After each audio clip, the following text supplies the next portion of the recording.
নবীজির শানের ব্যাপারে যে সব বেয়াদবি করতেছে এগুলির ব্যাপারে তাদের সাথে একমত হওয়া যাবে।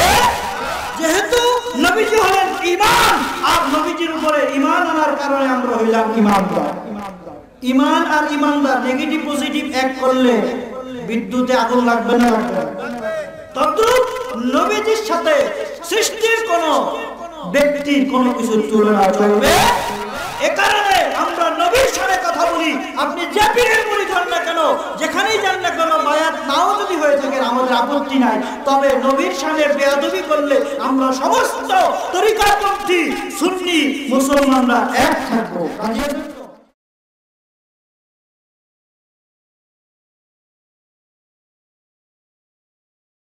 ইমাম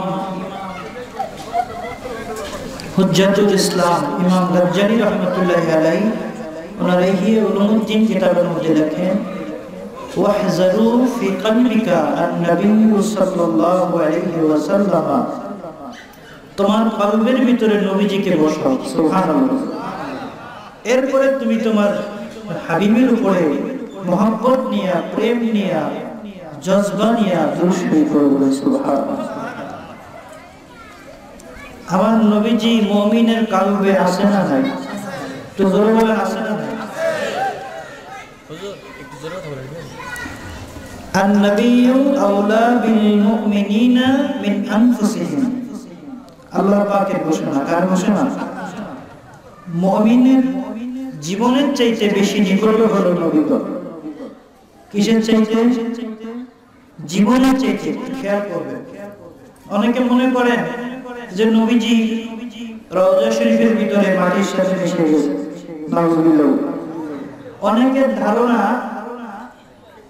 নবীদের দেহ মাটিতে যদিও খায় না, এটা নিথর পড়ে আছে, ওই দেহ নিয়ে কোনো কাজ হবে। নাউযুবিল্লাহ। আমি আকীদার কথা বলছি। অত্র এলাকার সম্মানিত ওলামায়ে কেরামগণ, খতিব সাহেবগণ, ইমাম সাহেবগণ, সুশিক্ষিত সমাজ যুবক ভাইরা, আপনাদের সকলের দৃষ্টি আকর্ষণ করছি, এই বেহেশতের বাগানে আপনারা সকলেই আমন্ত্রিত। অতএব সম্মানের সাথে, বিনয়ের সাথে আপনাদেরকে আসার জন্য আহ্বান করব। আকীদাগত দিক থেকে আমাদেরকে এক হতে হবে। আমলগত দিকে ফরজ, ওয়াজিব, সুন্নাহ, মুস্তাহাব, এই আমলগুলির ভিতরে কিছুটা ডিসটেন্স থাকতে পারে। আমলগুলি ফরজের ব্যাপারে কোনো মতনৈক্য নাই। মুস্তাহাব আমলের ক্ষেত্রে কিছুটা ভিন্নতা আছে, এটা কোনো দেখার বিষয় না। মূল হচ্ছে আকীদা। মূল কি? আকীদা মানে হচ্ছে বিশ্বাস, আকদুল বন্ধন থেকে এসেছে। এই আকীদাগত দিকে আমাদের এক থাকতে হবে। তো যাদের আকীদা নবীজি রওজা শরীফের মধ্যে মাটির সাথে মিশে গেছেন, বা মানুষ ইন্তেকালের পরে আর তার কোনো পাওয়ার থাকে না, ক্রেডিট থাকে না, সব পাওয়ার ভ্যালুলেস হয়ে যায়, এরকম আকীদার মানুষ আমাদের মধ্যে আছে না? নবীজি বয়ান করেন, সাহাবীরা বলতে, ইয়া রাসূলুল্লাহ, নবী গো, আপনার ইন্তেকাল শরীফের পরে আমরা আপনাকে কিভাবে সালাম দিব, আপনার অবস্থাটা কেমন হবে? নবীজি বয়ান করতেছেন, ওয়াফাতি খায়রুল লাকুম, আমার ওয়াফাত শরীফটা হবে তোমাদের জন্য উত্তম নিয়ামত। কি নিয়ামত? তো সাহাবায়ে কেরাম বললেন, ইয়া রাসূলুল্লাহ, আপনার জীবদ্দশাতে আপনার কদমে আমরা নালিশ দেই, আপনার কদমে আমরা আমাদের মনের দুঃখ বেদনা জানাই, আপনি আমাদেরকে ফয়সালা দেন, এটা আমাদের জন্য অবশ্যই উত্তম নিয়ামত। কিন্তু আপনার ওয়াফাত শরীফটা, এটার পরে আপনি তো আমাদের মাঝে থাকবেন না, এটা কিভাবে নিয়ামত হবে? নবী আমার আরজ করতেছেন, তুরাদু আলাইয়া আমালুকুম, আমার সকল উম্মতের আমলগুলি আমি রাসূলকে কিয়ামত পর্যন্ত দেখানো হবে। সুবহানাল্লাহ। তাহলে আমরা যে দুরূদ শরীফ পড়তেছি, যে আমল করতেছি, এটাকে আমার নবীজি দেখতে পারে কি পারে না? জোরে বলেন, পারে না? পারে না? তুরাদু আলাইয়া আমালুকুম ফামা রাআইতা মিন খায়রিন হামিদুল্লাহ আলাইহি, আমি যখন দেখব আমার উম্মত ভালো আমল করে, নেক আমল করে, আমি নিয়ে আল্লাহর দরবারে আমার উম্মতের জন্য শুকরিয়া আদায় করি, প্রশংসা করি। সুবহানাল্লাহ।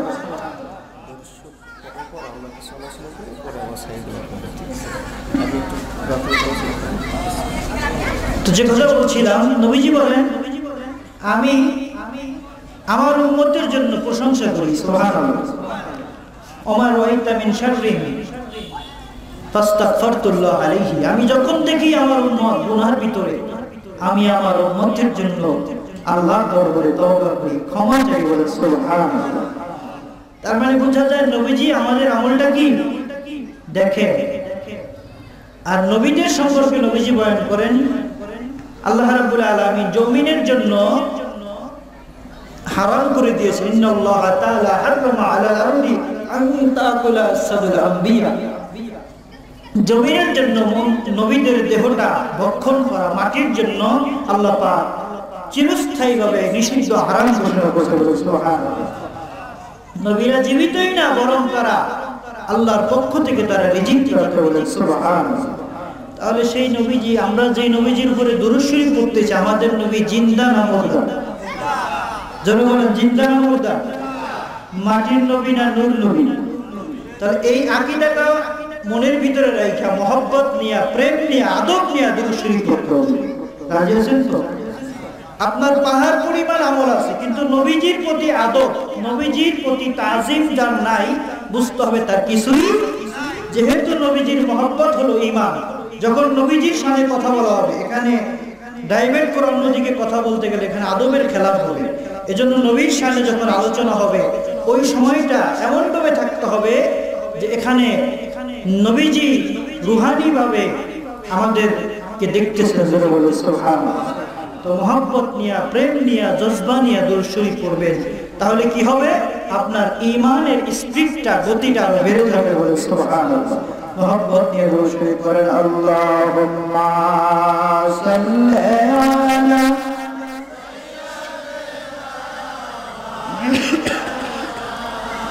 মুহাম্মাদ ওয়া আলা আলি সাইয়্যিদিনা মাওলানা মুহাম্মাদ।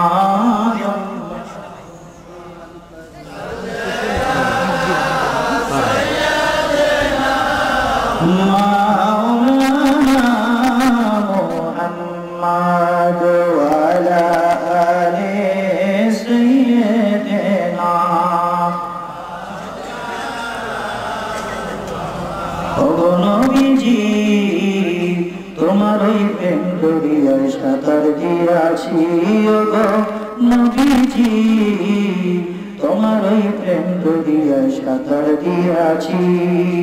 তোমার নামের প্রেমের মালা গলায় পরেছি, তোমার নামের প্রেমের মালা গলায় পরেছি।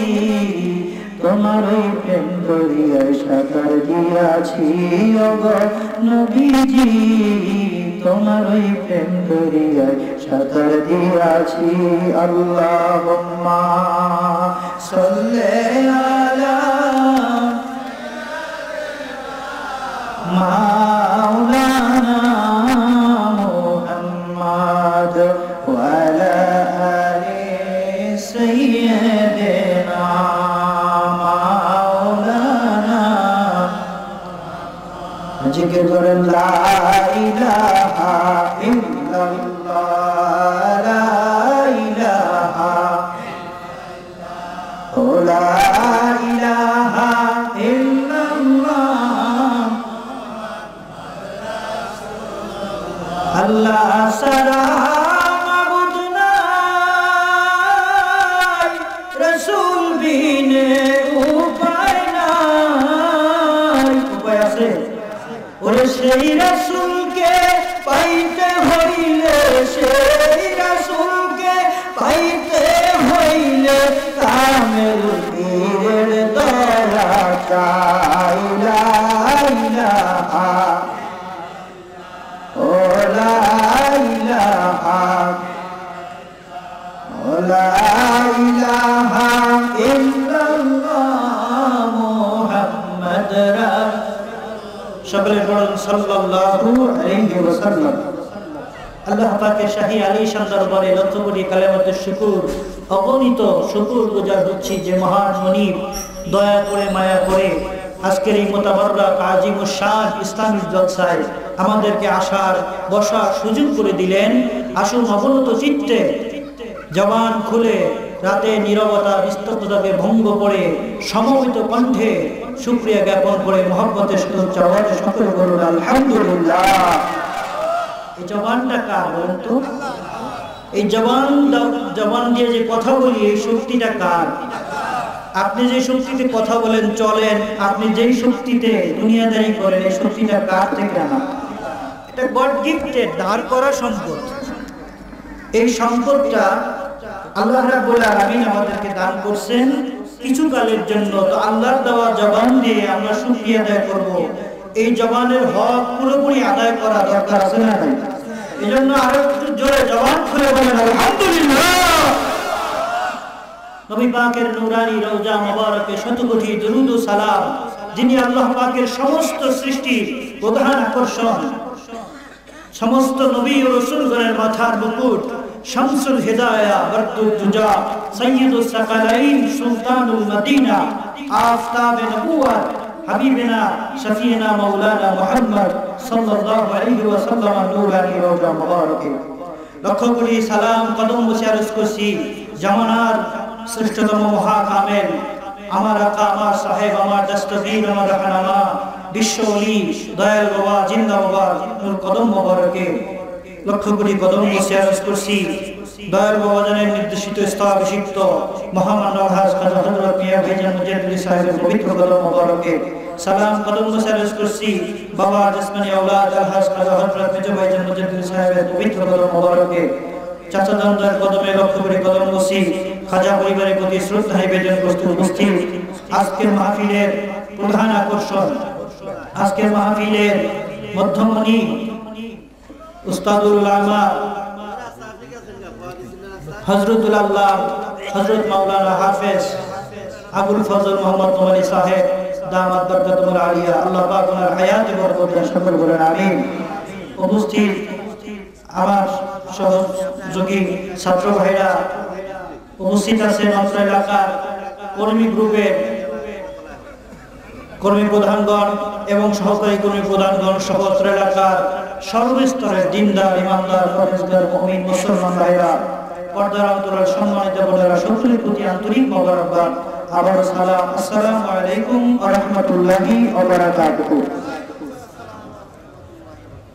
আল্লাহ পাকের দরবারে সুযোগ কামনা করছি কেবলা জান হুজুরের খাতিরে এই গোলামের জবান থেকে যে কথাগুলি বললে সত্য তরিকতের খেদমত হবে, আমাদের চরিত্র সুন্দর হবে, দুনিয়া আখিরাত কল্যাণময় হবে। আল্লাহ পাক তৌফিক দান করে বলেন আমিন।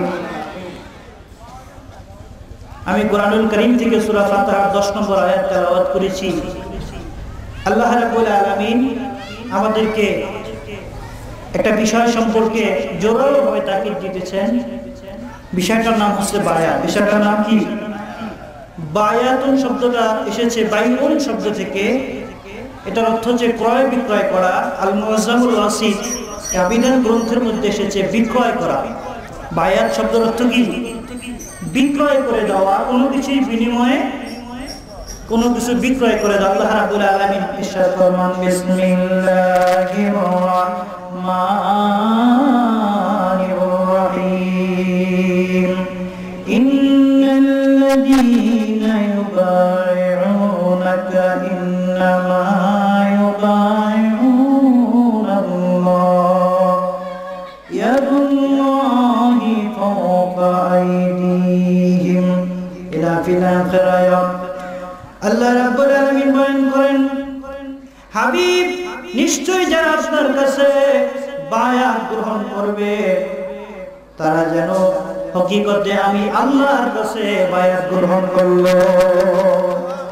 ইয়াদুল্লাহ ফাওকা আইদিহিম, আপনার হাতের উপরে আল্লাহ পাকের কুদরতি হাত, বলে সুবহানাল্লাহ।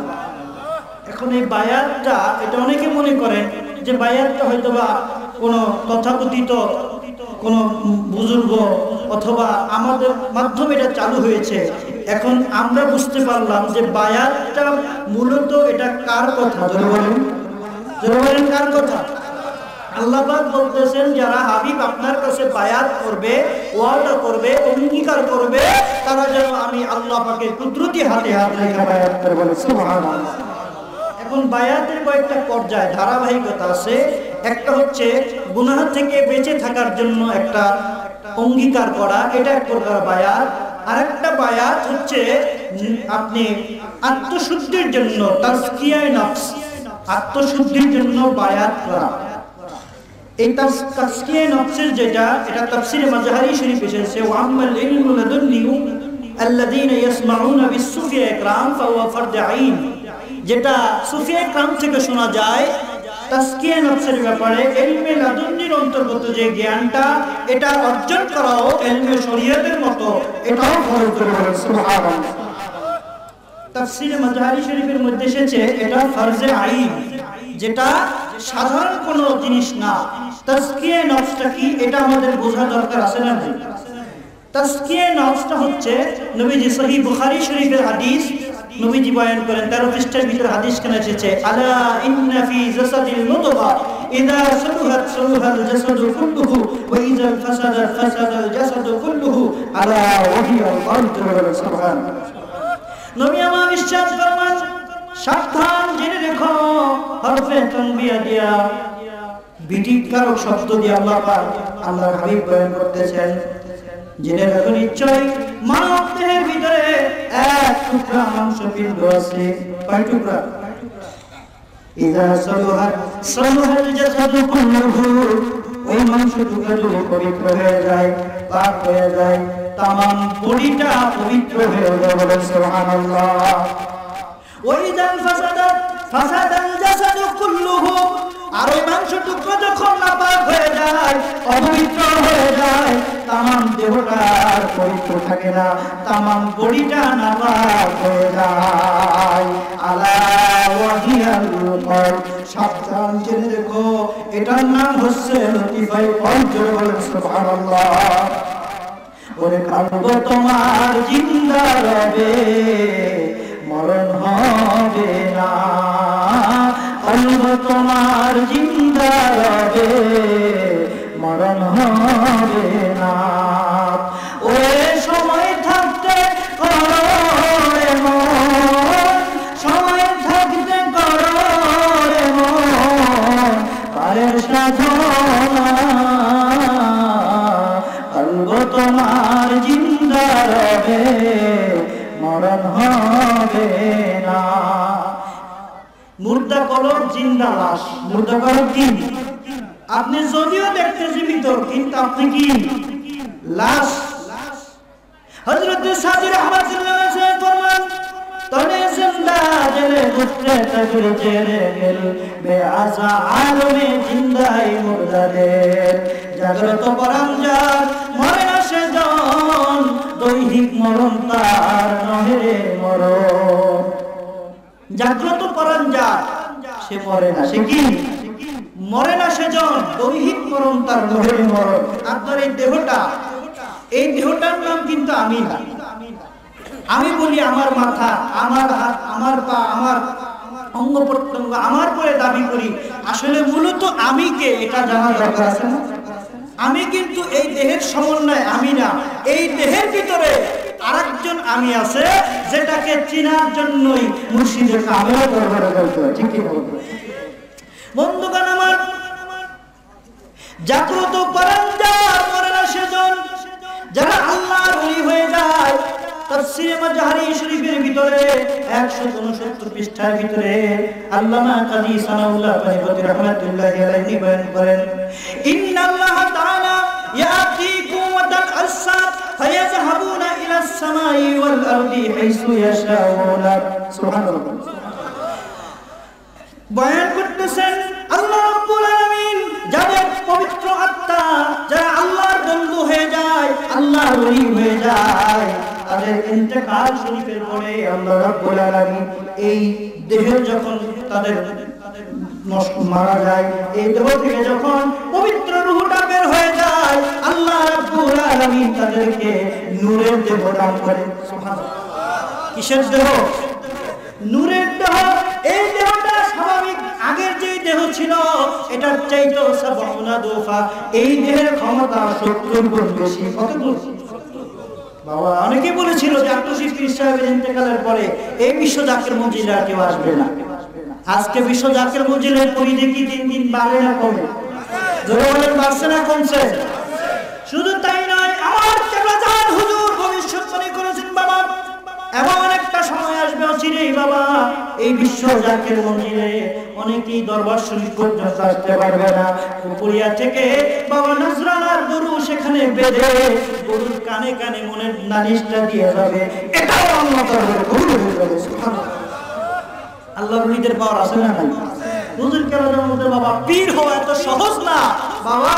কামেল মুকাম্মেল পীর যিনি, উনি মুরিদের হাড়ির খবর, বাড়ির খবর, মনের ভিতরের খবরটা পর্যন্ত আল্লাহ পাক ওনাকে জানায় দেবেন। সুবহানাল্লাহ। কারণ আল্লাহকে যিনি চেনেন তার কাছে সৃষ্টির কোনো কিছুই গোপন থাকে না।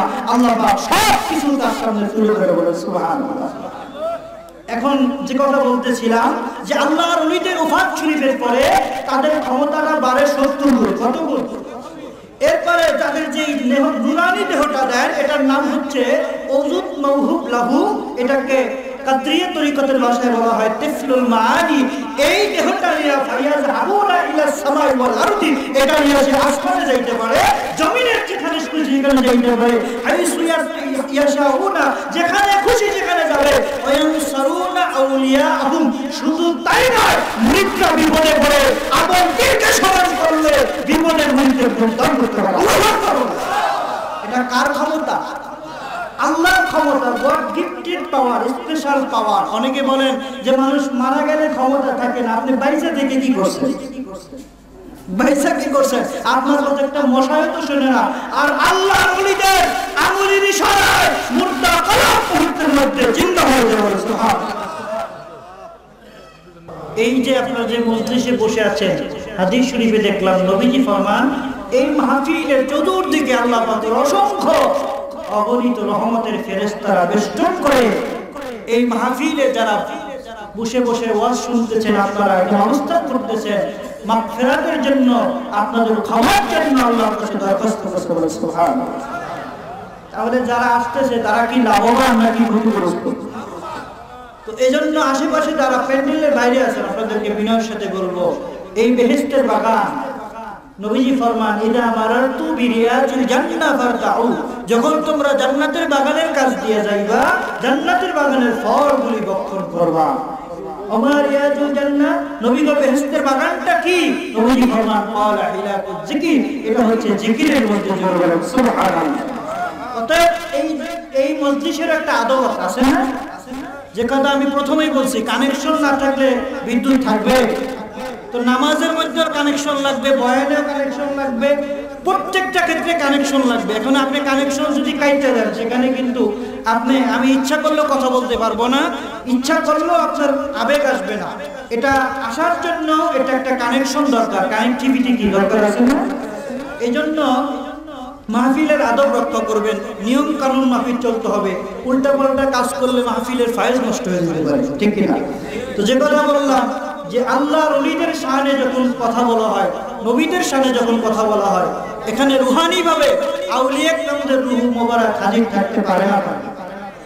আপনি বাহ্যিক ভাবে দেখা গেল সাধারণভাবে আপনি একটা কাজ করলেন, কিন্তু এই রুহানি ভাবে আউলিয়া কেরামদের নজর থাকার কারণে দেখা যাবে রুহানি ভাবে এখানে এই মসজিদটা ক্ষতিগ্রস্ত হবে। এই কারণে আউলিয়া কেরামদের মহব্বতে, নবীজির মহব্বতে উচিত হবে এই মাহফিলের পরিপূর্ণ আদবটা যাতে আমরা রক্ষা করতে পারি। আল্লাহ আমাদের তৌফিক দান করেন, আমিন। যে কথা বলছিলাম, আল্লাহর ওলিদের পীর হওয়া এটা তো সহজ না। পীর হওয়ার জন্য একজন কামেল মোকাম্মেল আল্লাহর ওলি যিনি হন, একজন পরিপূর্ণ আরেকজনকে পরিপূর্ণতা দান করতে পারে, তিনি হলেন মোকাম্মেল। তিনি কি?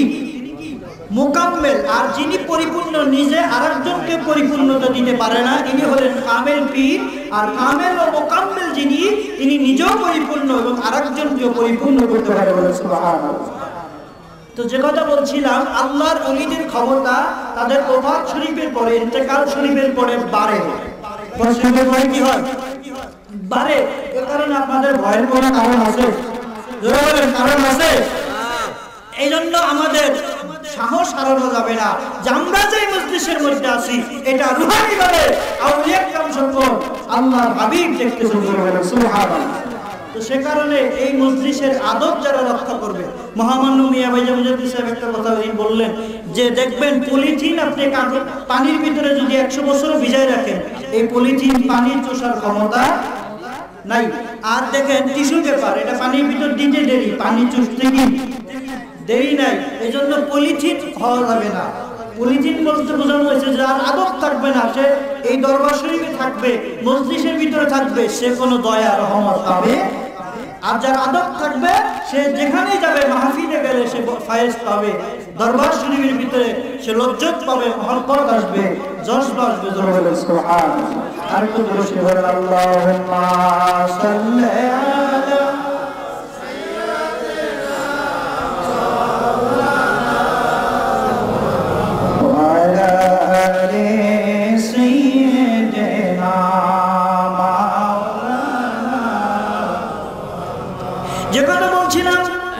আত্মার শক্তি, মানুষের দেহটা এটা বিলুপ্ত হয়ে যাইতে পারে, কিন্তু মানুষকে আল্লাহ পাক বলেন খালাকতুম লিল আবাদ, আমি মানুষকে চিরজীবী করে সৃষ্টি করেছি, লান তুখলাকা বাসা, আমি কোন মানুষকে নিরর্থক বানাই নাই। এটা সৃষ্টির পিছনে আমার বিরাট একটা উদ্দেশ্য। সুবহানাল্লাহ। ওয়ামা খালাকতুল জিন্না ওয়াল ইনসা ইল্লা লিয়াবুদুন, আল্লাহ বলেন আমি মানুষ এবং জিন জাতিকে কেবলমাত্র আমি আল্লাহ পাকের দাসত্ব করার জন্য, বন্দেগী করার জন্য সৃষ্টি করেছি। তার আল্লাহ তাআলার বন্দেগী শেখা, যেভাবে বন্দেগী করলে কবুল হবে ওই রাস্তাটা ধরা আমাদের দরকার আছে না? যেমন আছে না, এই রাস্তাটা ধরার জন্য যে কথা বলছিলাম তাসকিয়ে নফস, আপনার মাংস টুকরা পবিত্র, আপনার পুরো দেহটা কি, পুরো দেহটা কি হবে পবিত্র। আর এই মাংস টুকরা না বা আপনার তামাম দেহটা, বডির কোনো দাম নাই। আপনি 100 বার গোসল করেন, যত 1000 বার ওযু করেন, আপনার দেহ পবিত্র হবে। যেহেতু নবীজির ঘোষণা ওয়াইজাল ফাসাদা ফাসাদাল জাসাদু কুল্লুহু, ওই মাংস টুকরা পবিত্র হয়ে গেলে তামাম বডিটা পবিত্র হয়ে যায়, নাপাক হয়ে যায়। তাহলে ওই মাংস টুকরা পবিত্র করা এটা কি দরকার আছে না? আপনি পবিত্র না হলে তো নামাজই হবে না। আপনি পবিত্র যদি না হইতে পারলেন আপনার ইবাদত কবুল হবে? ইবাদত কবুল হওয়ার পূর্ব শর্ত হচ্ছে পবিত্রতা অর্জন করা। তো পবিত্রতা অর্জন একটা দৈহিক পবিত্রতা, আর একটা হলো কলবের পবিত্রতা। যেখানে কলব পবিত্র নয় সেখানে আপনি ওযু করলে কি পবিত্র হবে? তো এই কলবের পবিত্রতাটা কেমনে অর্জন করতে হয় জানা দরকার আছে না? নবী আমার ইরশাদ ফরমান লিকুল্লি শাইইন সাকারাতুন ওয়া সাকারাতুল কুলুবি যিকরিল্লাহ। আল্লাহু আকবার। নবীজি বলেন করতেছেন প্রত্যেকটা জিনিস পরিষ্কার করার রেট আছে, দ্রুত করার সাবান আছে, প্রত্যেকটা জিনিসের একটা মাজন আছে, পরিষ্কার করার যন্ত্র আছে। আর কলবের মধ্যে মানুষ যখন অন্যায় করে, গুনাহ করে, পাপ করে, নফসের উপরে জুলুম করে, ওই পাপটা পরিষ্কার করার যন্ত্র হলো, আর এটা যন্ত্র হলো আল্লাহর নামের জিকির করেছে। সুবহানাল্লাহ। সাকারাতুল কুলুবি যিকরিল্লাহ। সুবহানাল্লাহ। তো কলবের মরিচা দূর হয় জিকিরে, কিসে? জোরে বলেন কিসে? এখন আটকুশি হুজুর কেবলা জান কি বলছেন, বাবা বাবা করবেন, আল্লাহর নাম নেবেন না। আমাদের সবকটা কি হুজুর কেবলা জান প্রথম যে সবকটা দিলেন, বাবা বাম স্তনের 2 আঙ্গুল নিচে যেখানে দরকার দরকার শব্দ হইতেছে, বাবা এখানে চার তার নিচে হাড্ডি, তার নিচে এক টুকরা মাংসপিণ্ড, এটাকে বলা হয় হৃৎপিণ্ড। এটা হচ্ছে ইংরেজিতে বলা হয় হার্ট, আর আরবিতে বলা হয় কলব। এখানে বাবা হরদম আল্লাহ আল্লাহ আল্লাহ জিকির হইতেছে, এখানে আল্লাহর নাম অঙ্কিত আছে। বাবা চলতে ফিরতে, উঠতে বসতে, ঘুমে জাগরণে, সর্ব অবস্থায় আল্লাহ আল্লাহ জিকির হইতেছে। এই খেয়ালই থাকবে। বলছেন কি বলে? এটার কারণ হচ্ছে আপনার কলব যখন অন্ধ হয়ে যাবে, কলব যখন অপবিত্র হয়ে যাবে, জিকির ভালো লাগবে না, নামাজ ভালো লাগবে না, আমল ভালো লাগবে না, মাহফিল ভালো লাগবে না, কোনো ভালো কাজ ভালো লাগবে। খাবারের স্বাদ বোঝা যায় জিহ্বার। কিসে? জিহ্বা যখন ভালো থাকে, শরীর সুস্থ থাকে, তখন খাবার পেটে জিহ্বায় ভালো ভালো লাগে, মজা লাগে। আর যখন জ্বর এসে যায়, জন্ডিস হয়ে যায়, দেখবেন ভালো যত দামি খাবার দেন তার কাছে ভালো লাগে। বুঝতে হবে তার জিহ্বার কি স্বাদ নষ্ট হয়ে গেছে, বিলুপ্ত হয়ে গেছে। আমার নবীজি জানায় দিলেন, উম্মতেরা রে, তোমাদের যেরকম খাবারের স্বাদটা তোমরা জিহ্বা দিয়ে বোঝো, ইবাদতের স্বাদ যদি তুমি বুঝতে চাও, তোমার কলবকে যদি সালিম করতে পারো, আত্মাকে যদি পরিশুদ্ধ করতে পারো, ওই কলবের দ্বারা তুমি তোমার ইবাদতের লজ্জা বুঝতে পারবা। তাহলে ইবাদতের স্বাদ বুঝতে হলে আগে কলবের সালিম করা, কলব পবিত্র করা দরকার আছে না নাই? জোরে আছে না নাই? এখন কলবের মধ্যে দাগ করে বুঝলাম। এছাড়া কলবের যে গুরুত্বপূর্ণ যে বিষয়গুলি আপনাকে করতে হবে, এই বিষয় রোগগুলি সম্পর্কে আমাদের জানা দরকার আছে না? কলবের যে রোগগুলি, এই রোগগুলি জানা এবং এটার ট্রিটমেন্ট করা। Prevention is better than cure. ইংরেজি শাস্ত্রে একটা প্রবাদ বাক্য আছে যে প্রতিকারের চাইতে প্রতিরোধ উত্তম। আপনার রোগ হওয়ার আগে যদি আপনি জানেন, এটা রোগ হওয়ার পরে এই ট্রিটমেন্টটা আপনি যদি জানেন এটা খাইলে রোগটা হবে না, তাহলে রোগ হওয়ার পরে ওষুধ খাবেন নাকি রোগ হওয়ার আগেই প্রিভেনশন নিতে হবে? রোগ হওয়ার আগেই এটাকে প্রোটেক্ট করতে হবে যাতে করে এই রোগটা আমার ভিতরে না ঢুকতে পারে। তো বন্ধুরা, আমার নবীজি আমার যে রাস্তাটা আমাদেরকে জানাই দিলেন সেটা হচ্ছে এই আত্মার রোগগুলি নিরাময় করা। তো আত্মার যে রোগগুলি আছে এটা সম্পর্কে জানা দরকার আছে না? আত্মার ব্যাধি সম্পর্কে, এই আত্মার ব্যাধি সম্পর্কে কেবলাজান হুজুর নসিহত শরীফের মধ্যে উল্লেখ করেন, মানুষের আত্মার ভিতরে যে রোগগুলি সৃষ্টি হয়, মানুষ আমাদেরকে বলা হয়েছে আদম। আদম শব্দটা এসেছে আদামাত শব্দ থেকে, যার অর্থ হচ্ছে ত্রুটি বিচ্যুতি। মানুষকে সৃষ্টিগতভাবে চারটা উপাদান দিয়ে তৈরি করা হয়েছে: আপ, আতশ, খাদ, বাত, আগুন, পানি, মাটি, বাতাস। কয়টা? এই চারটা উপাদানের এক একটা উপাদানের এক একটা তাসির রয়েছে। মাটির উপাদানের তাসির হচ্ছে এটা বিনয় হবে, আর আগুনের তাসির হচ্ছে অহংকার, এটা বিনয় হবে না। মানুষের ভিতরে এই চতুর্বিধ উপাদানের এক একটা আর এক এক রকমের তাসির রয়েছে। মানুষের ভিতরে এই মানুষ যখন বড় হইতে থাকে, প্রত্যেকটা সন্তান যখন জন্মগ্রহণ করে ইসলামিক ফিতরাতের উপরে মুসলমান অবস্থায় জন্মগ্রহণ করে। কি অবস্থায়? আপনি হিন্দুর ছেলে, খ্রিস্টানের ছেলে, আপনার যত শিশু আছে প্রত্যেকটা শিশুই জন্মগ্রহণ করে মুসলমান অবস্থায়। কি অবস্থায়? এখন মুসলমানের স্বভাবটা কি? মুসলমানের স্বভাব হচ্ছে কাম, ক্রোধ, লোভ, মোহ, মদ, মাৎসর্য, হিংসা, কিনা, রিয়া, কামনা, বাসনা, পরশ্রী কাতরতা মুক্ত যেই পবিত্র স্বভাব, এটা হচ্ছে পবিত্র মুসলমানের স্বভাব। যার ভিতরে এই দোষগুলি থাকবে, কাম, ক্রোধ, লোভ, মোহ, মদ, মাৎসর্য, হিংসা, কিনা, রিয়া, কামনা, বাসনা, এই রোগগুলি যার ভিতরে থাকবে, বুঝতে হবে তার আত্মাটা হচ্ছে ব্যাধিগ্রস্ত, তার আত্মাটা হচ্ছে রোগগ্রস্ত। অতএব রোগের ট্রিটমেন্ট যদি না করা হয়, আপনি দেখবেন রোগীকে যত ভালো মানের খাবার দেন না কেন, রোগীর স্বাস্থ্যের উন্নতি হবে। একজনের পেট খারাপ হয়েছে, তার যদি আপনি বলেন লোকটা দুর্বল হয়ে গেছে, 1 কেজি গোশত ভুনা করে খাওয়াও, পেট কি ভালো হবে? রোগ যতক্ষণ, মেডিকেল সায়েন্সের পরিভাষা হচ্ছে, রোগ যতক্ষণ ভালো না হবে ততক্ষণ রোগীকে ভালো খাবার দেওয়া যাবে না, যেহেতু ওই রোগটা খাবারের মাধ্যমে আরো বেশি বাড়বে। অতএব রোগ ভালো হইলে তাকে খাবার দেওয়া। তো এখানে মূল জিনিসটা হচ্ছে, যখন আপনার কলবের পবিত্রতা থাকবে না, আপনি ইবাদত করলে ইবাদতের ভিতরে অহংকার সৃষ্টি হবে, লৌকিকতা আসবে। আপনি দান করলে নিজের ভিতরে অহংকার বোধ সৃষ্টি হবে। আপনি হজ করলে মনে করবেন হায় হায় আমি কত বড় না হাজি হয়ে গেছি। এই যে ইবাদতের ভরসা জনিত অহংকার যখন ঢুকে যাবে, আপনার আমলগুলিকে নিঃশেষ করে দিবে। আমলগুলি কি করবে? শেষ করে দিবে। এজন্য হযরতে ওয়াইস আল-কারনী রাদিয়াল্লাহু তাআলা ওনার জীবনীতে দেখলাম, ওনাকে আল্লাহ পাক এমন ভাবে গোপন করে রাখছে। নবীজি একদিন খুতবা দিতে একদিন এক পর্যায়ে বললেন, আমার এক পাগল পরম দেশের অধিবাসী হবে, যার শাফাআতে বনু মজার গোত্র, বনু নাজির গোত্রের সমপরিমাণ শাক পালের যতগুলি পশম আছে তার সমপরিমাণ আমার উম্মতকে তার উসিলায় ক্ষমা করে দেওয়া। সুবহানাল্লাহ। সাহাবায়ে মারুজ করলেন, ইয়া রাসূলুল্লাহ, সে কি আপনার দরবারে কোনোদিন আসছে বা আসবে? হুজুর বলে যে না, সে আমার দরবারে আসতে পারে না 2টা কারণে। কয়টা কারণে? একটা কারণ হচ্ছে সে আল্লাহ এবং তার রাসূলের মহব্বতে সে সর্ব অবস্থায় বিভোর থাকে। আরেকটা কারণ হচ্ছে তার মা অতিশয় বৃদ্ধা, তার মায়ের সকল দেখাশোনা তার উপরে সে করতেছে, তার মাকে এক মুহূর্তের জন্য সে চোখের আড়াল করে না, যার কারণে আমি রাসূলের দরবারে শাস্তি করব। নবীজি ফরমান, আমার উম্মতের মধ্যে থেকে বনু মজার গোত্র, বনু নজির গোত্রে যত পরিমাণ ছাগ আছে, এই ছাগল পালে যতগুলি পশম আছে তার পরিমাণ আমার উম্মতদেরকে মাফ করে দেওয়া হবে। ঐতিহাসিকগণ লেখেন, বনু নজির বনু মজার গোত্রে ছাগ পালের পরিমাণ ছিল তৎকালীন 20,000। সুবহানাল্লাহ।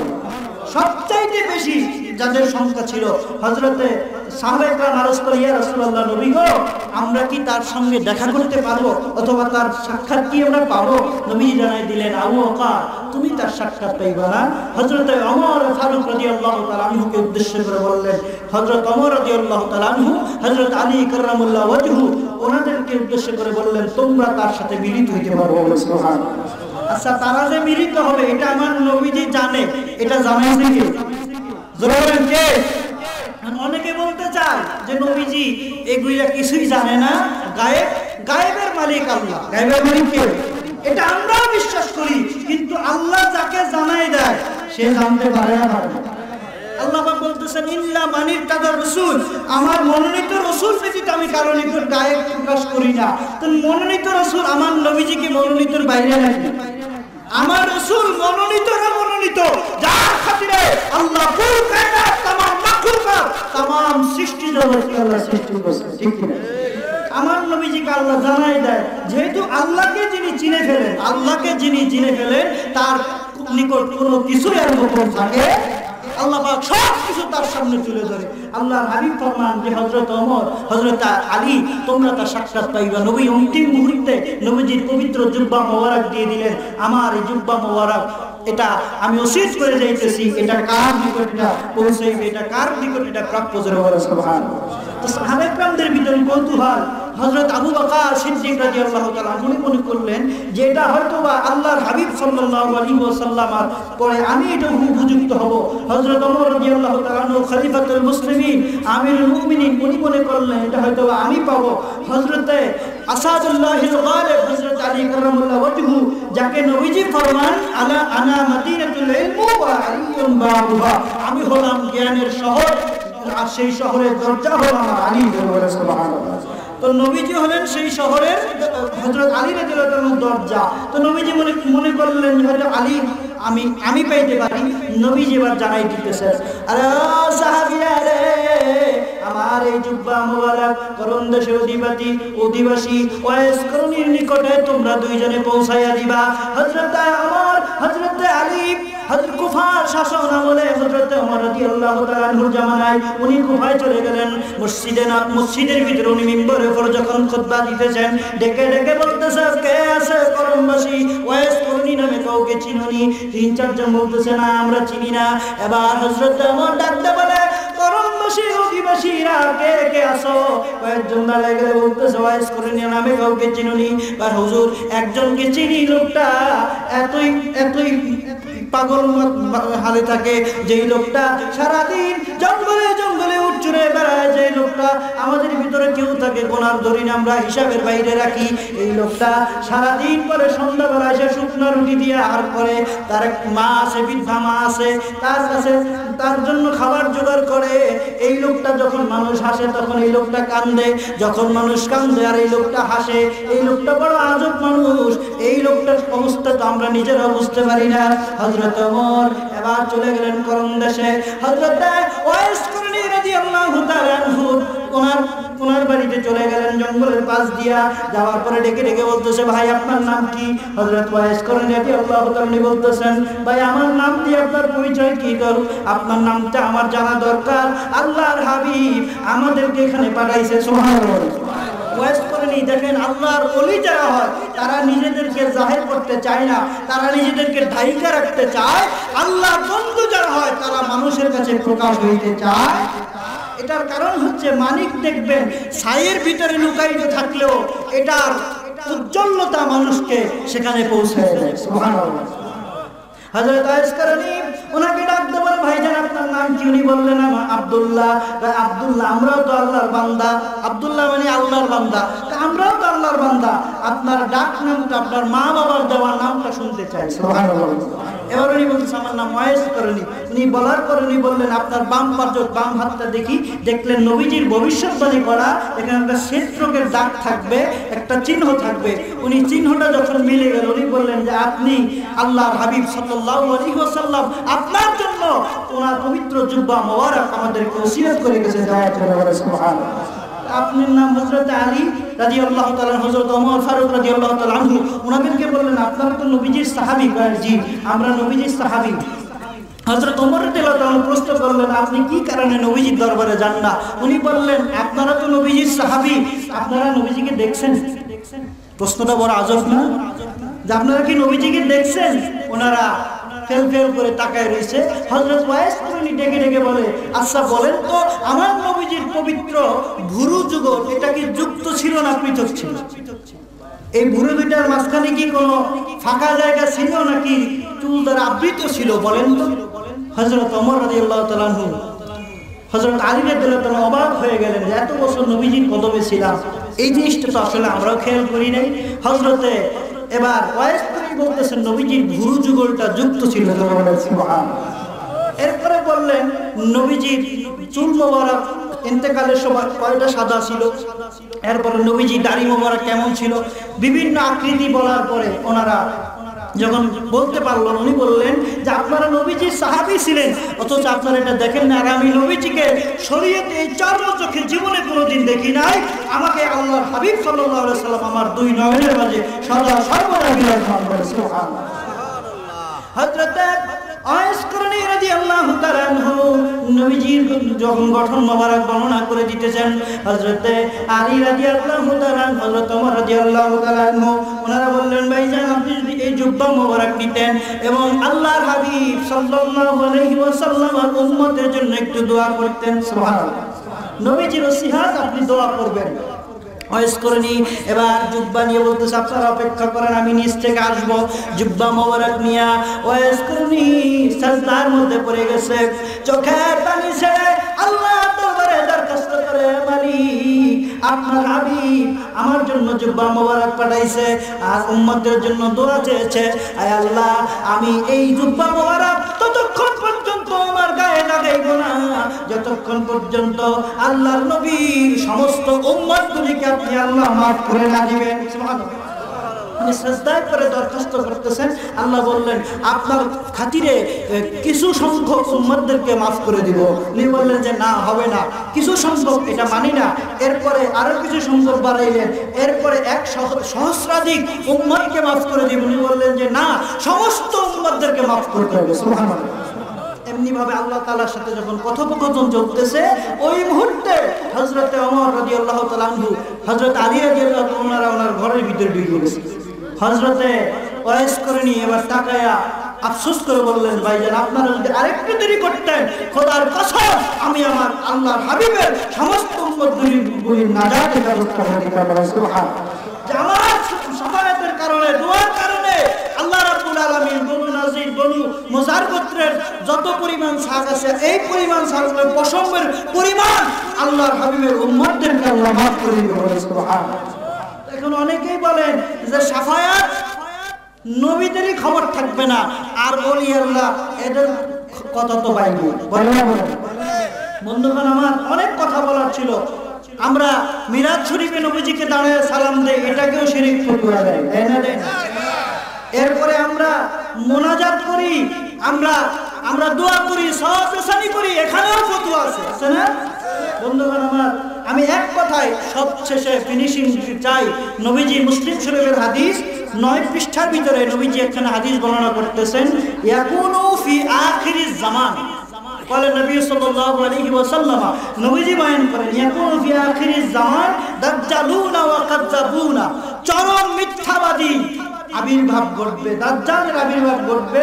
ইয়াতুনাকুম মিনাল হাদিসি, তারা এমন এমন কথা বলবে নিয়ে আসবে বিমা লাম তুসমাউ আনতুম ওয়া আলা আবাউকুম, যে কথা তুমিও শোনো নাই তোমার বাপ দাদা 14 গোষ্ঠী শুনে।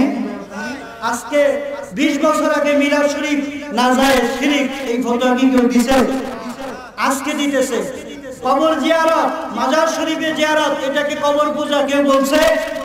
আজকে তারা বলতেছে। বুঝে নিবেন, কথা শর্টকাটে বুঝে নিবেন যে আজকে এরা কারা। নবীজিদের সম্পর্কে বর্ণনা করলে এরা হবে চরম মিথ্যাবাদী।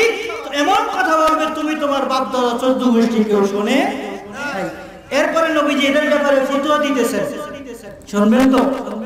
নবীজি বয়ান করেন ফাইয়ুকুম ওয়াইয়ুহুম, তাদের কাছ থেকে তোমরা দূরে থাকবা। কোথায় থাকবা? দূরে থাকবা, এবং তাদেরকেও তোমাদের কাছ থেকে দূরে রাখবা। লা ইউদিল্লুনাকুম ওয়ালা ইফতিনুনাকুম, যাতে তারা তোমাদের আকীদাকে নষ্ট করতে না পারে, তোমাদেরকে পথভ্রষ্ট না করতে পারে। তোমরা যদি তাদের ফিতনায় না পড়ো, এজন্য তোমরা তাদের কাছ থেকে দূরে থাকবা। কোথায় থাকবেন?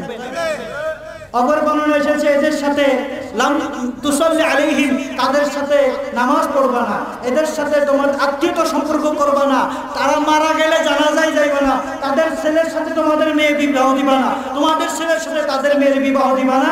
এক কথা, তাদের সাথে তোমাদের কোনো সম্পর্ক রাখা যাবে। এটা হচ্ছে ঈমানের দাবি।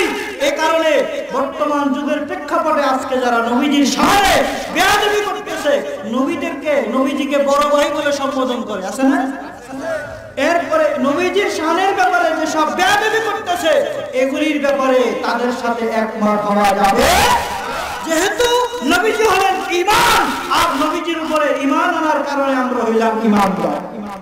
ঈমান আর ঈমানদার নেগেটিভ পজিটিভ এক করলে বিদ্যুতে আগুন লাগবে না? তদ্রূপ নবীজির সাথে সৃষ্টির কোন ব্যক্তির কোনো কিছু তুলনা চলবে। এ কারণে আমরা নবীর সাথে কথা বলি। আপনি যে পীরের মুরিদ হন না কেন, যেখানেই যান না কেন, বায়াত নাও যদি হয়ে থাকে আমাদের আপত্তি নাই। তবে নবীর সাথে বেয়াদবি করলে আমরা সমস্ত তরিকাপন্থী সুন্নি মুসলমানরা এক থাকবো। কারা কারা